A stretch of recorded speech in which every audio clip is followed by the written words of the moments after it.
मुसलमान बहुत ज़्यादा बेकरारी के शिकार हो गए, मुस्तरिब हो गए, परेशान हो गए। और यकीनन बेकरारी की वजह भी है, एक आलिम दीन, जिम्मेदार आलिम दीन को जब निशाना बनाया जाए तो बेकरारी होना लाजमी है। लेकिन मैं कहता चलूं, मुसलमानों, वो परवरदिगार के जिसने हजरत मूसा अलैहिस्सलाम को फिरौन के घर में महफूज रखा, वो परवरदिगार के जिसने हजरत इब्राहीम अलैहिस्सलाम को नमरूद की आग में महफूज रखा, वो परवरदिगार के जिसने हजरत यूनुस अलैहिस्सलाम को मछली के पेट में महफूज रखा, वही परवरदिगार मुफ्ती सलमान अजहरी की हिफाजत फरमाएगा। वही परवरदिगार तमाम उलमाए इस्लाम की हिफाजत फरमाएगा। याद रहे मुसलमानों, एक बात को हमेशा याद रखें, हम उस मजहब मुहज्जब को मानने वाले हैं जिसमें कहा गया है लकुम दीनुकुम वलिया दीन, तुम्हारा धर्म तुम्हारे लिए, हमारा दीन हमारे लिए। हमें ये इख्तियार नहीं है कि हम किसी के बारे में कोई बात करें या किसी के बारे में कोई कटाक्ष करें, किसी के मजहबी शख्सियात के बारे में बोले, किसी की आस्था के बारे में बोले। हमें ये इख्तियार नहीं है। हमारे दीन ने कहा है, हमारा इस्लाम कहता है, तुम खुद अपना काम करो। तुम खुदाए वाहिद की पूजा करते हो, खुदाए यक्ता की इबादत करते हो, करते रहो, लेकिन दूसरे मजहब वालों को बुरा ना कहो, उनके खुदाओं को बुरा ना कहो। इसी तरह से हम कहते हैं, मुफ्ती सलमान अजहरी कहते हैं कि जिस तरह से हम तुम्हारे बारे में नहीं बोलते, तो तुम्हें अधिकार किसने दिया कि हमारे नबी के बारे में बोलो, हमारे इस्लाम के बारे में बोलो। याद रहे कि इस्लाम ना कल मिटा था ना आज मिटा है, चूंकि इस मजहब इस्लाम के पौधे की जड़ में शहीद आजम इमाम हुसैन का खून शामिल है। और हैरत होती है इस कौम पर सरताज भाई, अभी एक घटिया शो में एक घटिया बंदा पार्टिसिपेट कर रहा था, जानते होंगे आप।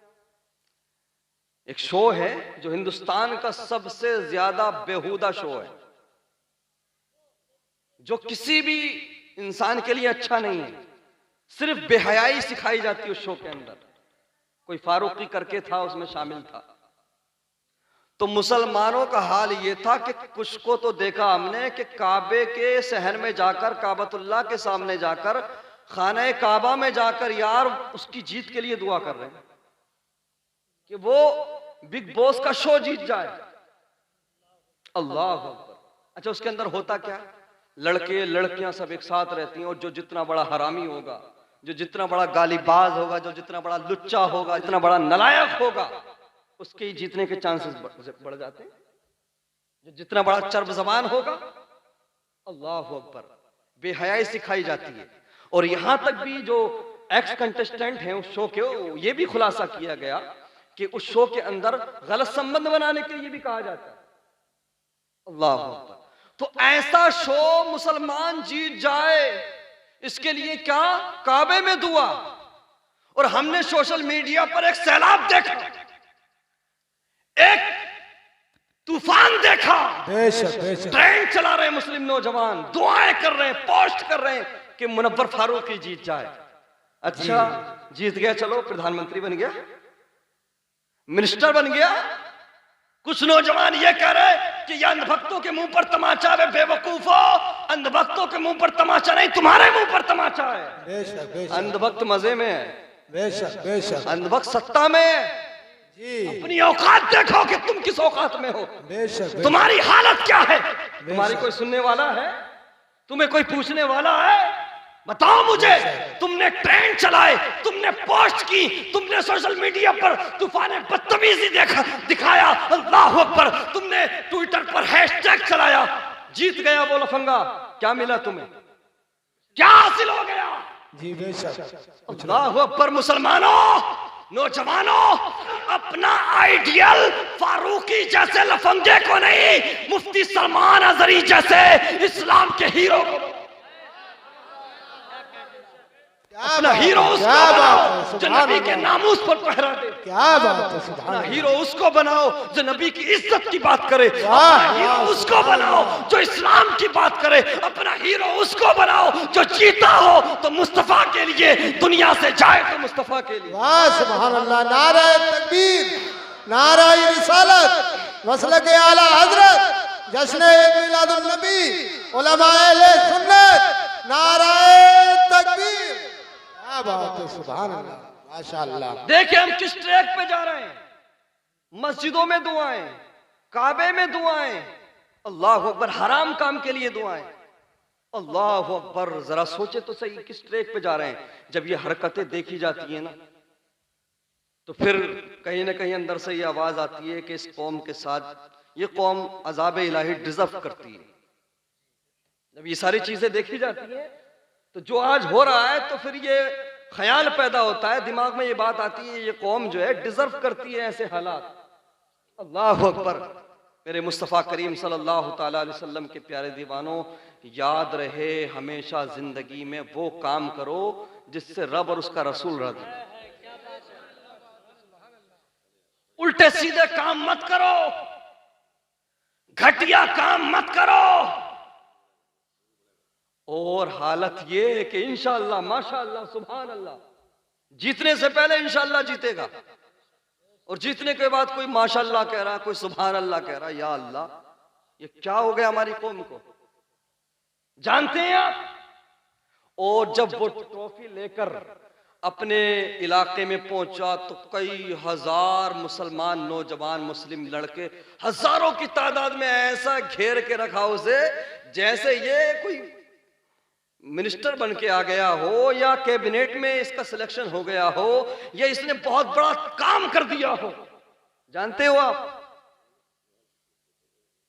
क्रिकेट वर्ल्ड कप हुआ, क्रिकेट वर्ल्ड कप हुआ तो ऑस्ट्रेलियन टीम ने वर्ल्ड कप को उठाया, हमारे भारत ने हिस्सा लिया, बहुत मेहनत की हमारी भारत की टीम ने, लेकिन नहीं उठा पाए, नहीं पहुंच पाए। लेकिन जिस टीम ने वर्ल्ड कप को हासिल किया, आप जब उनकी वीडियोस देखेंगे कि जब वो ऑस्ट्रेलियन एयरपोर्ट पे पहुंचे ना, तो 2-4 लोग थे फोटो खींचने वाले। दुनिया का इतना बड़ा, मतलब इतनी बड़ी ट्रॉफी, 10-12 मुल्क जिसमें हिस्सा ले रहे हो, उसको जीतने के बाद क्या मामला था, 2-4 कैमरामैन थे और जो कैप्टन था वो उसको ऐसे लेके जा रहा है जैसे नॉर्मल जिंदगी होती है। और ये एक बेहुदा शो जीत के इतना हल्ला किया, इतना हल्ला किया कि जैसे पता नहीं इन्हें दुनिया की बादशाहत मिल गई।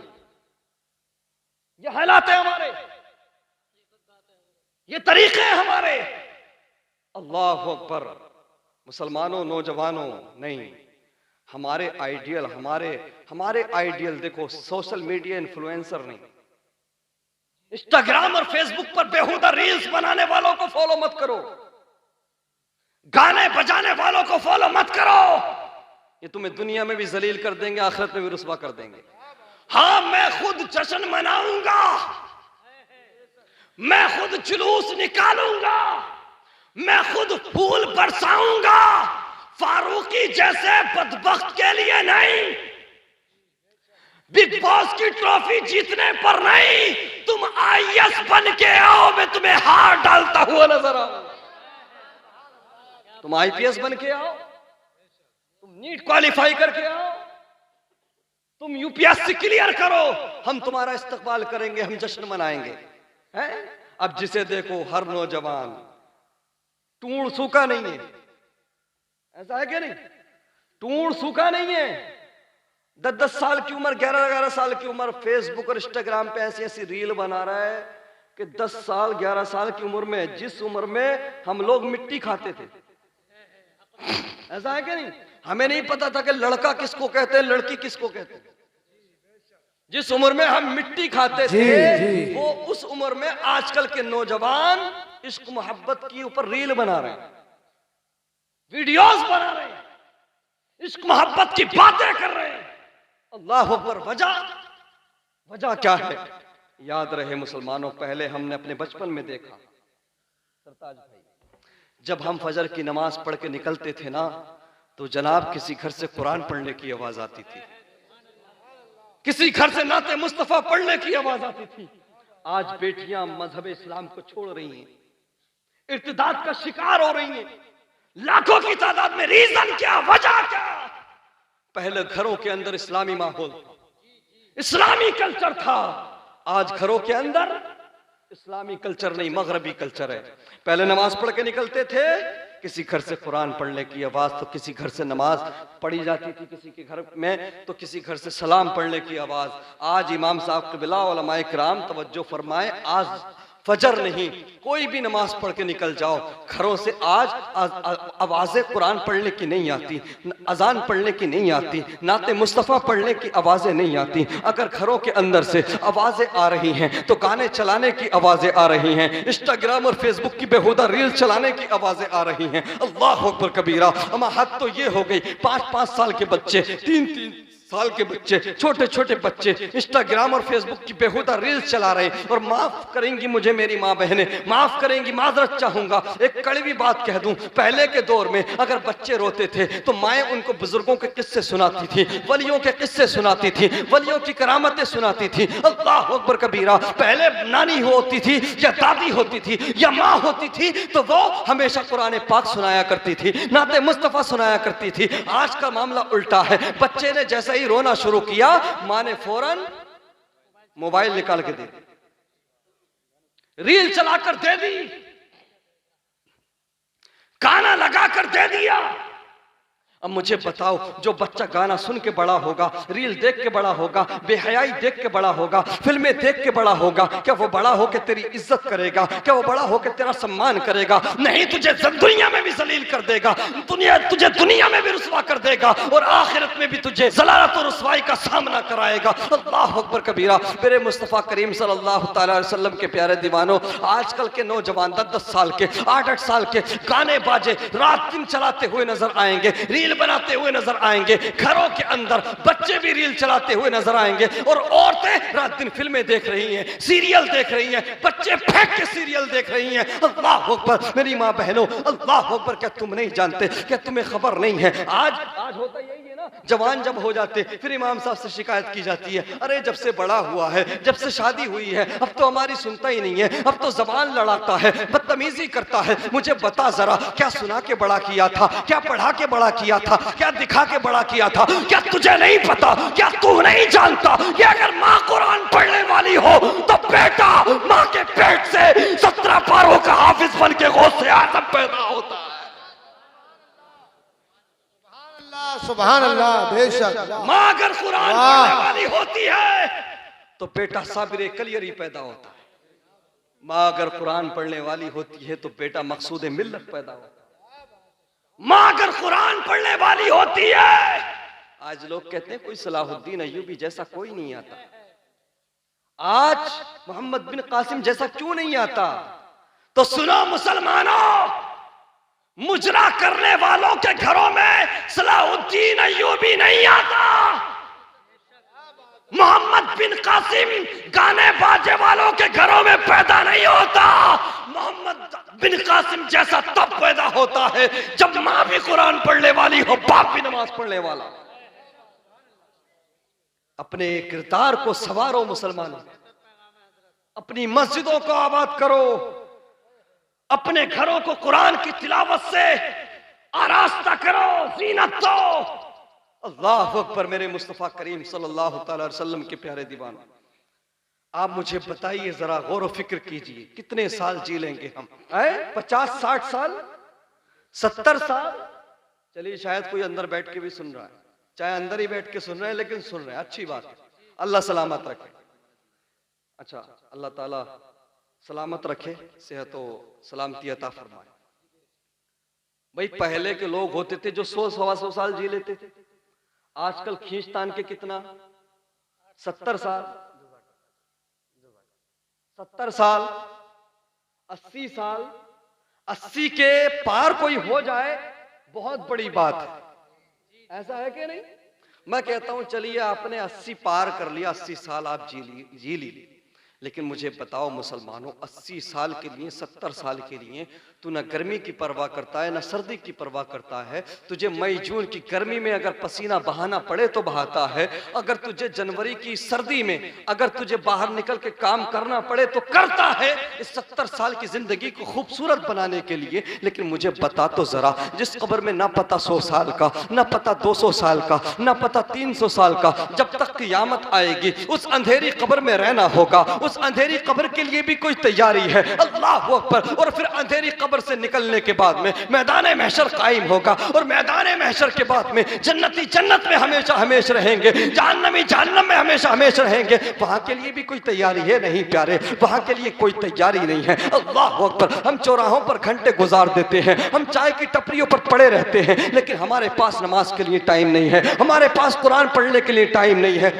मेरे मुस्तफ़ा करीम के प्यारे दीवानों, आज तुम्हें ये रिश्तेदार, ये लोग यार रिश्तेदार, मोहब्बत का दावा करने वाले तुम्हें मसरूफ रखते हैं, तुम्हें बिजी रखते हैं। अल्लाह अकबर। आज रिश्तेदार कहते हैं मेरे यार, दोस्त कहते हैं यार, कहते हैं मेरे यार तेरे बगैर वक्त नहीं गुजरता है, 1 घंटा भी तेरे बगैर गुजारना मुश्किल हो जाता है। हम तेरे लिए गर्दन दे भी देंगे, तेरे लिए गर्दन कटा भी देंगे, तो हमसे दूर ना जाया कर। रातों रात साथ को गुजारते हैं, रातों रात साथ रहते हैं, घंटों घंटों चौराहों पर पड़े रहते हैं, नारियों पर पड़े रहते हैं, अल्लाह अकबर कबीरा, होटलों पर पड़े रहते हैं। मेरे मुस्तफ़ा करीम के प्यारे दीवानों, आज बेटियां भी कहती हैं बाबा जान हम आपसे अच्छी ड्रेसेस की फरमाइश नहीं करेंगे, हम कम में गुजारा कर लेंगे, हम कंप्रोमाइज कर लेंगे, लेकिन आप दूर ना जाइए, आप विदेश ना जाइए कमाने के लिए। बीवी भी कहती है मेरे शोहर मेरे सरताज, आप हमसे दूर ना जाइए, हम कंप्रोमाइज कर लेंगे, कम में गुजारा कर लेंगे, लेकिन आपके बगैर जी नहीं पाएंगे। ये सारी दुनिया वाले हैं, चारों तरफ से तुम्हें मसरूफ रखे हैं, चारों तरफ से तुम्हें घेर के रखे हैं, तुम्हें एहसास कराते हैं कि तुम्हारी बड़ी जरूरत है, तुम बड़े इंपॉर्टेंट पर्सन हो, तुम बड़े अहम पर्सन हो। नहीं प्यारे, दीवार में लगी हर ईंट को ये गलत फहमी होती है कि दीवार उसके ऊपर टिकी हुई है। ये मत समझना कि दुनिया तुम्हारी वजह से चल रही है, ये गलत फहमी है प्यारे। दुनिया किसी की वजह से ना रुकी है ना चलती है। हम ये नहीं कहता कि आप जिम्मेदारियों को ना निभाओ, अल्लाह अकबर। बीवी बच्चों का खर्च उठाना, उनकी देखभाल करना, ये भी इबादत है, लेकिन अल्लाह अकबर बीवी बच्चों में, यार दोस्तों में इतने गुम मत हो जाओ, इतने मत हो जाओ कि तुम मस्जिदों का रास्ता भुला दो, तुम मदरसों का रास्ता भुला दो, तुम कुरान को ताक में उठाकर रख दो। अल्लाह अकबर। मेरे मुस्तफ़ा करीम के प्यारे दीवानों, जो लोग आज तुम्हें मसरूफ रखते हैं, जो लोग आज तुम्हें बिजी रखते हैं, बड़े बड़े दावे करते हैं कि हम तुम्हारे बगैर जी नहीं पाएंगे, हम तुम्हारे बगैर जिंदा नहीं रह पाएंगे, हम तुम्हारे बगैर मर जाएंगे। कसम खुदा की मुसलमानों, ये सिर्फ धड़कनों का खेल है, ये सिर्फ सांसों का खेल है। जब तक तेरी धड़कनें चल रही हैं, जब तक तेरी सांसें चल रही हैं, ये सारी दुनिया तेरी है। जिस दिन तेरी धड़कनें रुकेंगी, जिस दिन तेरी सांसें रुकेंगी, ये सारे दावेदार झूठे साबित हो जाएंगे, सारी दुनिया बेवफा हो जाएगी। तेरी धड़कनें रुकी है, तेरी सांसें रुकी है, तो अब आने वाले तो आएंगे। अल्लाह अकबर। कोई फ्लाइट पकड़ के आएगा,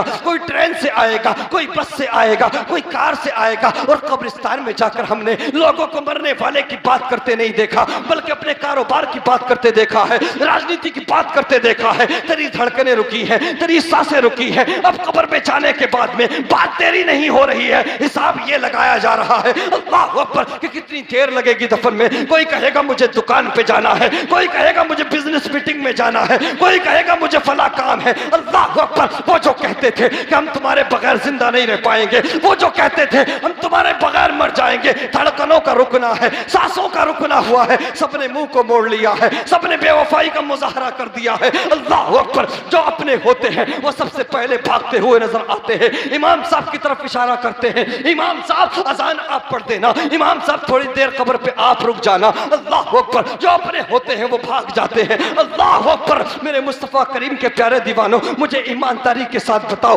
10-15 दोस्त आपस में मोहब्बत करते थे, बहुत प्यार करते थे, घंटों घंटों चौराहों पर पड़े रहते थे, नालियों पर पड़े रहते थे, चाय की टपरियों पर पड़े रहते थे। उनमें से किसी एक दोस्त का इंतकाल हुआ तो क्या बाकी दोस्तों ने मिलकर ये फैसला किया कि ये हमारे बगैर रह नहीं पाता था, ये हमारे बगैर वक्त नहीं गुजार पाता था, आज ये अंधेरी कब्र में घबराएगा, इसकी अंधेरी कब्र में पहली रात है, चलो ऐसा करते हैं, आज पहली रात है इसकी अंधेरी कब्र में, आज इसकी कब्र पे रुक जाते हैं, आज कब्रिस्तान में रुक जाते हैं। नहीं प्यारे, अल्लाह अकबर। हमने आज तक ऐसा नहीं देखा। जो अपने होते हैं वो सबसे पहले भागते हुए नजर आते हैं। अब अंधेरी कब्र है, कोई पूछने वाला नहीं है, अब कोई पुकारने वाला नहीं है, सारी दुनिया ने तुझसे मुंह मोड़ लिया है, सारी दुनिया बेवफा हो गई है। अल्लाह अकबर। चंद दिन गुजरते हैं, यार नए यार बना लेते हैं, इद्दत पूरी करने के बाद में बीवी दूसरी शादी कर लेती है। अगर तूने माल छोड़ा है तो तेरी औलाद तेरे 40वें के बाद में उस माल को भी बांट लिया करती है। चंद महीने गुजरते हैं, फिर तो लगता है कि मरने वाला दुनिया में आया ही नहीं था,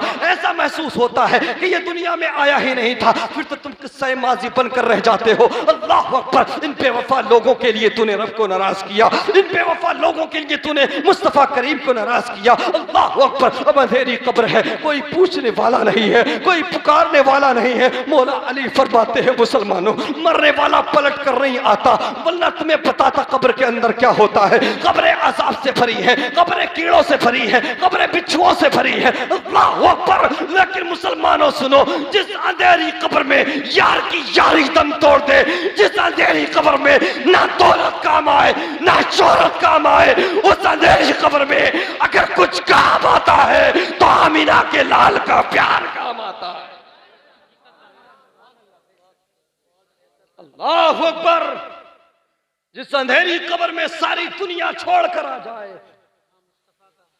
जहां सारी दुनिया मुंह मोड़ कर आ जाए, जब सारी दुनिया बेवफा हो जाए, तो फिर जिस कब्र में कोई काम ना आए, ना दौलत ना शोहरत ना यार ना रिश्तेदार, उस अंधेरी कब्र में अगर कुछ काम आता है तो मदीने वाले मुस्तफा का प्यार काम आता। फिर मैं पूछता हूं, तुमने दिल दुनिया से क्यों लगाया? क्यों प्यार ना किया मदीने वाले से? क्यों मोहब्बत ना की मदीने वाले से? क्यों इश्क ना किया मदीने वाले से? नौजवानों मुझे बताओ, किसी से मोहब्बत किस लिए की जाती है? इसलिए ना कि उसका अंदाज़े तकल्लुम अच्छा है, इसलिए ना कि उसका किरदार अच्छा है, इसलिए ना कि उसका मुखड़ा हसीन है। मुझे बताओ नौजवानों, क्या इस पूरी कायनात में कोई ऐसा है जिसका किरदार मेरे नबी से ज्यादा प्यारा? क्या इस पूरी कायनात में कोई ऐसा है जिसकी आंखें मेरे नबी से ज्यादा प्यारी हो? कोई पूरी कायनात में कोई ऐसा है जिसका मुखड़ा मेरे नबी से ज्यादा हसीन हो? नहीं प्यारे।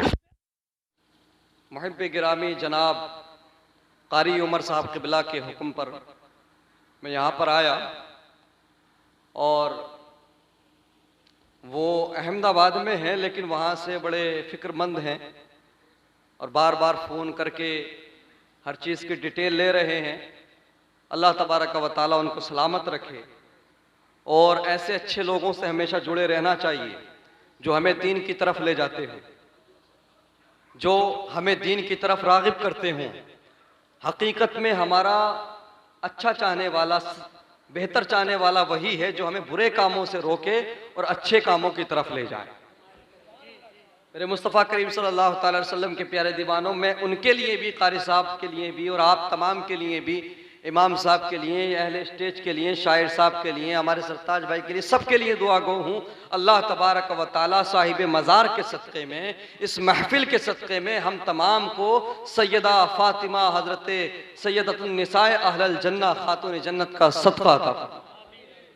मेरे मुस्तफ़ा करीम सल्लल्लाहु अलैहि वसल्लम के प्यारे दीवानों, आखिरी पैगाम के साथ बात ख़त्म कर लूँ, उसके बाद ना तो मनक़बत होगी और सलाम हो जाएगा।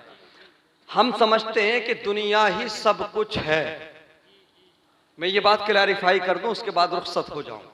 जब से दुनिया बनी है तब से लेकर क़ियामत तक अल्लाह तबारक व तआला ने रहमत का सिर्फ एक हिस्सा तकसीम किया है। मेरी बात सुने, मेरी बात सुने, बहुत बड़ी बात करने लगा हूं। अल्लाह ने अपनी रहमत के 100 हिस्से बनाए। कितने? 100 हिस्से बनाए। और जब से दुनिया बनी है तब से क़ियामत आने तक सिर्फ एक हिस्सा ही रहमत का बटा है। उसी रहमत के एक हिस्से में माँ बाप से मोहब्बत चलती है, माँ बेटे की मोहब्बत चलती है, बाप बेटे का प्यार चलता है, बीवी शोहर बीवी की मोहब्बत चलती है, भाई बहनों का प्यार चलता है। उसी रहमत के एक हिस्से में अल्लाह की अदा करदा ग़िज़ाएँ हैं, कैसी कैसी ग़िज़ाएँ हैं। उसी रहमत के एक हिस्से में दुनिया के नज़ारे हैं, दुनिया की खूबसूरती है। ये जो सारी दुनिया में जो भी कुछ नज़र आ रहा है, रहमत का सिर्फ एक हिस्सा है ये। और दुनिया सिर्फ इसी दुनिया के लिए, लोग सिर्फ इसी को पाने के लिए पागल हुए जा रहे हैं और आखिरत को अहमियत नहीं दे रहे। सुनो मुसलमानों, ये दुनिया के अंदर जो भी प्यार तुम्हें नजर आता, मोहब्बत नजर आती है, जो भी शफकतें मोहब्बतें, जो भी नजारे खूबसूरती है, यह सिर्फ और सिर्फ एक रहमत का हिस्सा है। और अल्लाह तबारक व ताला ने रहमत के 99 हिस्से महशर के लिए महफूज करके रखे हैं। महशर के मैदान में नबी के चाहने वालों पर रहमत के 99 हिस्से बारिश बनकर बरसते नजर आएंगे।